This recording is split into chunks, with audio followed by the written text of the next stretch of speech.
Latest technology courses, best infrastructure మరియు అద్భుతమైన placements. Engineering లో మీ best choice Avian institute of engineering and technology, Ibrahimpatnam.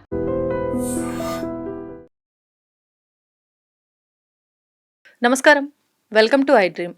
ధర్మ మార్గం విత్ విజిత కార్యక్రమానికి స్వాగతం.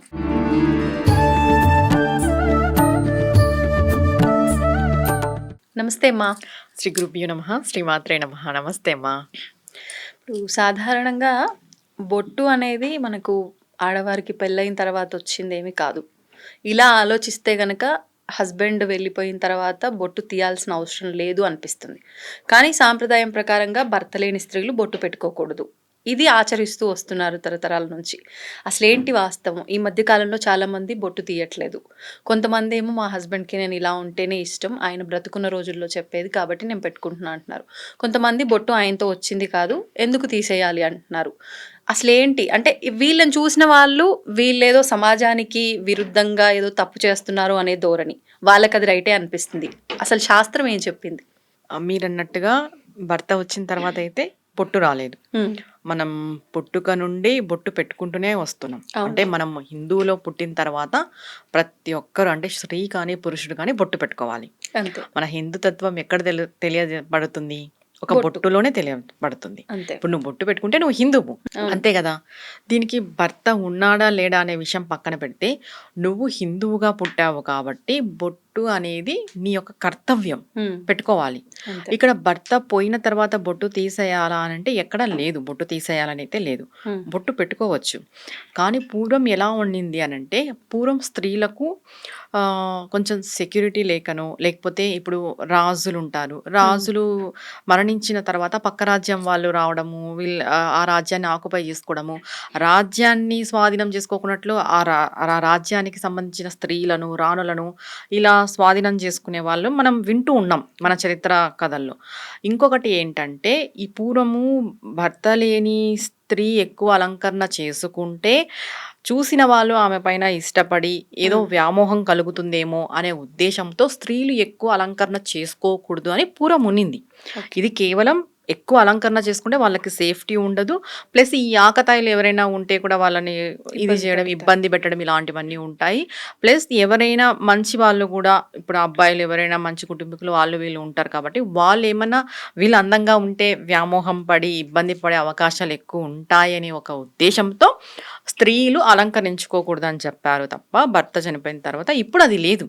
స్త్రీ ఎప్పుడు స్వేచ్ఛామూర్తి, స్వతంత్ర జీవి. చెప్పాలంటే స్త్రీకి ప్రత్యేకించి ఎవరు స్వేచ్ఛనైతే ఇవ్వని అవసరం లేదు. ఆవిడ పుట్టుకతోనే స్వేచ్ఛ. ఏమంటే అది అర్థం చేసుకోవడం లేదు స్త్రీలు. చెప్పాలంటే ఏదో మాకేదో హక్కులు కావాలి, మాకేదో స్వేచ్ఛ కావాలని కొట్లాడుతున్నారు తప్ప, స్త్రీ ఎప్పటికీ స్వేచ్ఛామూర్తి. స్త్రీ అంటే మన శాస్త్రాలలో కానీ మన హిందూ ధర్మంలో కానీ ఒక పెద్ద పీట వేసి ఉంది. స్త్రీ అంటే మనము అమ్మవారిగా చూస్తాం. అలాంటి స్త్రీ మీరన్నట్టుగా భర్త చనిపోయిన తర్వాత బొట్టు పెట్టుకోకూడదా అంటే పెట్టుకోవచ్చు. అది ఎలాంటివి పెట్టుకోవాలి, ఎలా పెట్టుకోవాలనేది అది వాళ్ళ ఇష్టం. ఇప్పుడు పెద్ద ముత్తైదులాగా కొంతమంది పెట్టుకుంటారు, వాళ్ళు అమ్మవారి యొక్క ఆరాధనలో ఉంటారు. వాళ్ళు భర్త చనిపోయినా కూడా పెద్ద ముత్తైదులాగా పెట్టుకొని అలంకరించుకొని ఉంటారు. ఇక్కడ ఏమైపోతుంది అని అంటే, జనరల్గా ఒక స్త్రీకి భర్త చనిపోయిన తర్వాత కొన్ని వ్రతాలు ఇవి చెయ్యకూడదు అని శాస్త్రం చెప్పబడి, కానీ జీవుడు ప్రకారంగా చూసుకుంటే అన్ని చెయ్యొచ్చు. ఓకే. ఇక్కడ భగవంతుడు ఏం చూస్తాడు? నీ మనసు చూస్తాడు. నువ్వు స్త్రీ పురుష అనేది పక్కన పెడితే నువ్వు ఒక జీవుడు. జీవుడు పరంగా భగవంతుని మనం ఆ స్థాయికి వెళ్ళాలి. మన నాలెడ్జ్ కూడా, మన సాధన కూడా ఆ స్థాయికి వెళ్ళాలి. కేవలం మనము నిత్య పూజలు, మనం ఏదో మనవన్నీ మనం పర్సనల్ గా చూసుకుంటూ నేను ఆ స్థాయిలో ఉన్నానని మాట్లాడడం కాదు. మనం ఆ స్థాయికి వెళ్ళినప్పుడు మనం అన్ని చేసే అర్హత మనకు వస్తుంది. ఇప్పుడు ఒక స్త్రీ ఉన్నారు, విద్యాపరంగా ఉంటారు. ఇప్పుడు వాళ్ళు విద్యాపరంగా ఎలాగైనా రాణించవచ్చు. ఇప్పుడు అఘోరీలు, బైగారీలు కొంతమంది పెళ్లి చేసుకున్న తర్వాత సన్యాసం తీసుకుని అఘోరీలు అంటారు. కొంతమంది పెళ్లి చేసుకొని భర్త పోయిన తర్వాత ఈ అఘోరీగా మారిన వాళ్ళు చాలా మంది మనం చూస్తున్నాము. ఇప్పుడు అలా అని వాళ్ళు అలా ఉండకూడదని కాదు, జీవుడు ఇంపార్టెంట్. పెళ్లి అయ్యి ఇప్పుడు పెళ్లి నుండి అంటే పుట్టుక నుండి మనకి ఏవైతే వస్తాయి, గాజులు వేసుకుంటారు, బొట్టు పెట్టుకుంటారు, పూలు కూడా పెట్టుకుంటారు. భర్త చనిపోయిన తర్వాత అవి తీసేయాలని రూల్ అయితే లేదు. అంటే పువ్వులు, గాజులు కూడా అంటున్నారా? అంటే ఇప్పుడు గాజులు అంటే భర్త లేనప్పుడు వాళ్ళు ఏ విధంగా వేసుకోవాలనేది అది వాళ్ళకి తెలిసి ఇష్టాన్ని బట్టి. వాళ్ళ ఇష్టాన్ని బట్టి ఉంటుంది. ఒక్కటమ్మా ఇక్కడ ఒక్కరి యొక్క నిర్ణయాన్ని మనం నిర్దేశించకూడదు. ఎవరి నిర్ణయం వాళ్ళది. ఇప్పుడు అలా అని ఇప్పుడు వాళ్ళు ఒకవేళ బరి తెగించి ఆ విధంగా ఉంటే మనం ఏం చేయలేం దానికి. వాళ్ళు డిసైడ్ అవ్వాలి. మీరు బొట్టు పెట్టుకోకూడదంటే పెట్టుకోవచ్చు. అది ఏ విధంగా పెట్టుకోవాలి, ఎలా ఉండాలనేది వాళ్ళ యొక్క లిమిట్స్‌లో వాళ్ళు ఉంటారు. అంతే. ఇప్పుడు ఇంకొకటి ఏం క్వెషన్ వస్తుంది, భర్త చనిపోతే అన్ని ఆనందాలకి దూరం కావాలంటే చెప్పలేదు. ఎక్కడ అన్ని ఆనందాలకి దూరం కావాలి, మీరు అది పెట్టుకోకూడదు, ఇది పెట్టుకోకూడదు, ఇలా ఉండకూడదు. వాళ్ళు కూడా మనుషులే. వాళ్ళు కూడా మనం మనుషులతో సాటిగా చూడాలి. వాళ్ళల్లో కూడా జీవుడు అనేవాడు ఉంటాడు. జీవాత్మనే మనకి ఇంపార్టెంట్. కొంతమంది పరిధులు తెలుసుకొని వాళ్ళు అర్థం చేసుకొని వాళ్ళు ఎలా ఉండాలో వాళ్ళు అలా ఉంటారు. ఉండని వాళ్ళు అనంటే అది వాళ్ళ ఇష్టం.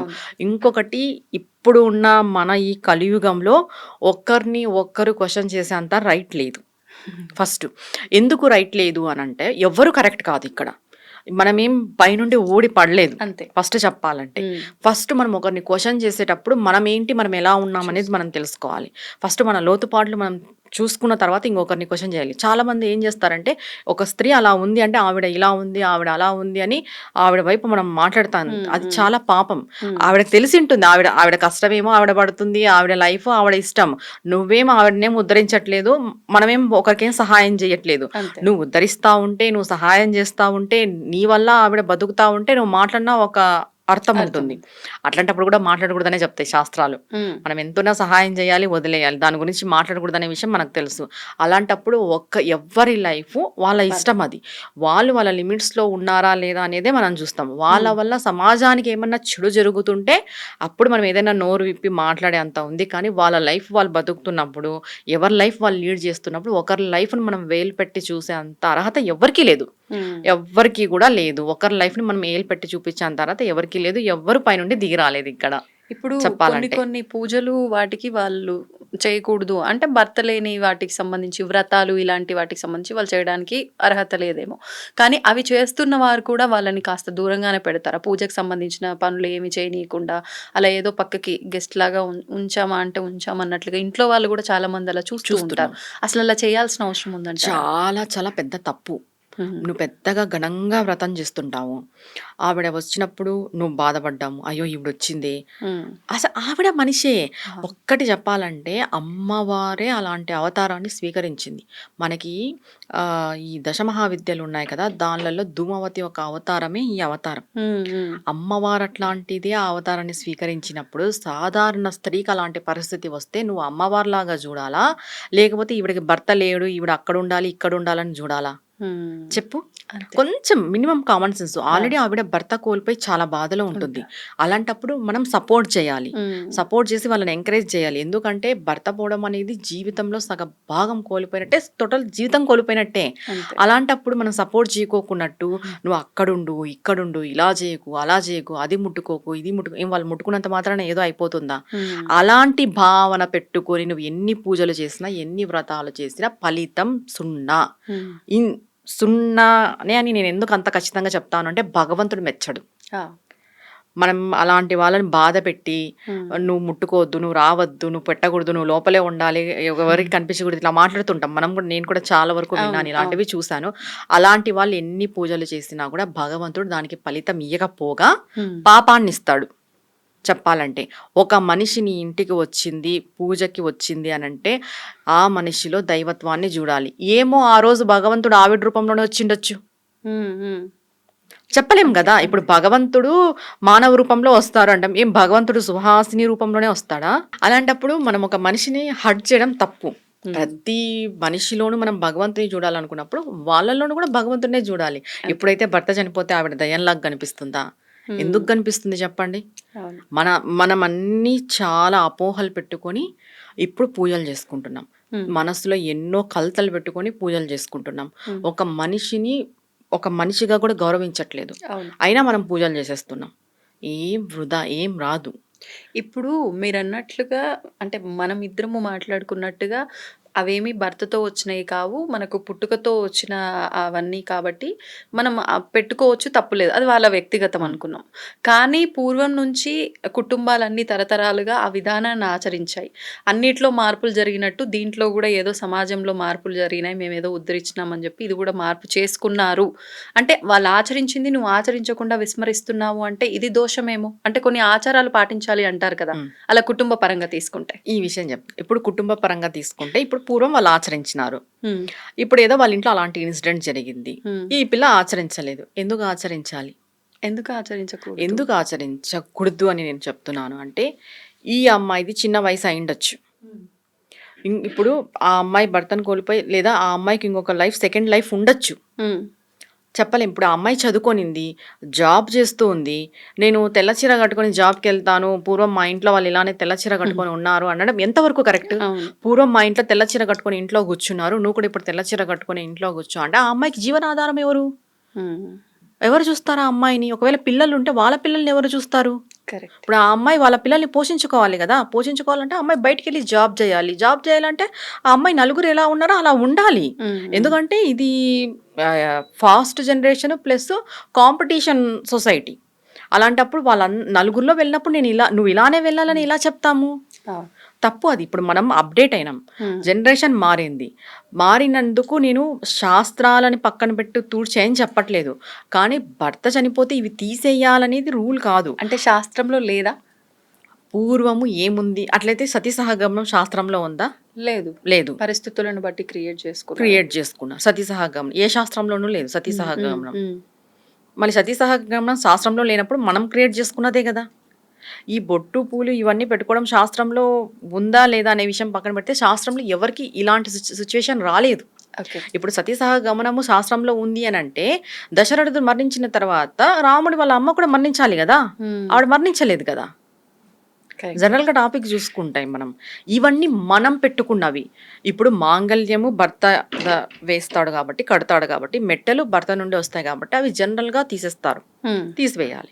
ఈ బొట్టు కుంకుమ తర్వాత గాజులు పూలు అనేటివి వాళ్ళు ఏం పెట్టుకోవాలి? ఇప్పుడు పుణ్యస్త్రీ కుంకుమ పెట్టుకుంటుంది, వాళ్ళు కుంకుమ పెట్టుకోకున్నట్టు ఏదైనా తిలకమో లేదంటే స్టిక్కర్స్ ఏవైనా యూజ్ చేసుకోవచ్చు. అంతే కదా. ఇప్పుడు కుంకుమ పెట్టుకోవద్దా అని అంటే పెట్టుకోవచ్చు, కుంకుమ పెట్టుకున్నా ఏం కాదు.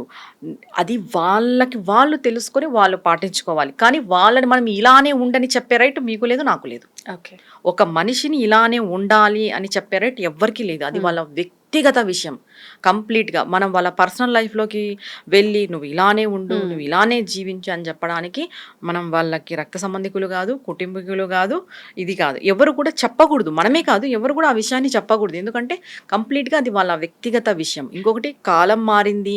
ఒకవేళ ఇప్పుడు ఆ భర్త చనిపోయిన స్త్రీ ఇప్పుడు సెకండ్ లైఫ్ ఇంకొక సెకండ్ మ్యారేజ్ చేసుకోవాలా, వాళ్ళ ఇంట్లో వాళ్ళు చేయాలి అనుకున్నారు, చిన్న వయసులోనే భర్త ఇదైనాడు, వాళ్ళ ఇంట్లో వాళ్ళు చేయాలని నేను అలానే ఉంటానంటే ఎలా అవుతుంది? కుదరదు కదా. పోనీ నువ్వు సెకండ్ మ్యారేజ్ చేసుకున్నావు, ఆల్రెడీ నీకు భర్త చనిపోయిన నువ్వు సెకండ్ మ్యారేజ్ చేసుకుని ఇవన్నీ పెట్టుకోకూడదంటే ఎలా అవుతుంది? ఇప్పుడు అమ్మాయికి సెకండ్ మ్యారేజ్ అయింది, అమ్మాయి పుణ్యస్త్రీనే కదా. మనం ఆలోచన చేయాలి అంతే. ఇది ఇప్పుడు శాస్త్రంలో లేనివి కూడా ఉన్నాయని చెప్తున్నారు. పూర్వం ఏంటంటే నేను ఇంతకు ముందు చెప్పినట్టు లేడీస్ని సెక్యూర్గా ఉంచడానికి ఎక్కువ అలంకరణలు చేసుకోకున్నట్టు అలా ఉంచేవారు.